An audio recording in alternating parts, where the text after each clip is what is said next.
So we've all heard the accusation that we are too materialistic, that we are really material people. Honestly, most of us would have to admit that there's some truth to that.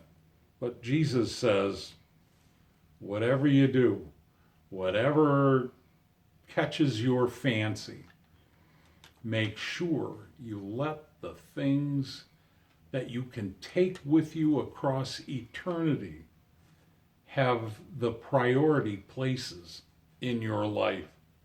Psalm 23 verse 3 says, He restores my soul. He leads me in paths of righteousness for his name's sake. I have a book here from my seminary days that says, here God appears as the guide of the wanderer on his paths through life.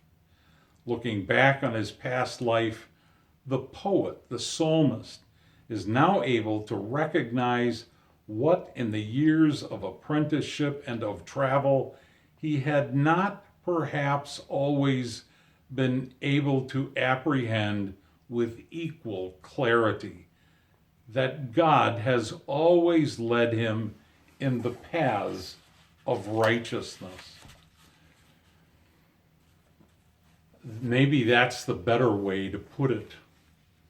Who or what is leading you on your path in life? I just finished reading about Disneyland.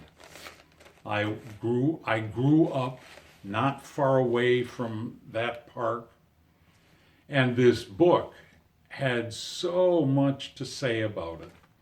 Talked, for example, about a burro ride that they had in the park when it first opened in 1955.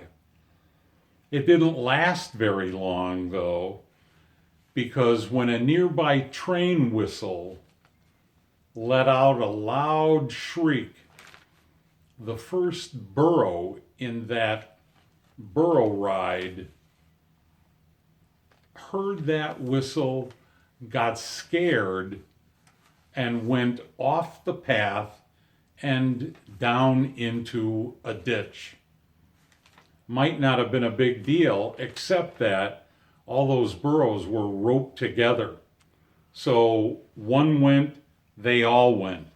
And of course, so did all the people sitting on the backs of those burros. I don't know how long that ride lasted at Disneyland, but honestly, it was months, not years. It's a good lesson for us to learn. Whose lead are you following anyway? I hope that is the one who is restoring your soul and leading you in the paths of righteousness. That's the promise of the gospel, and it most certainly is what Grace to Go is all about.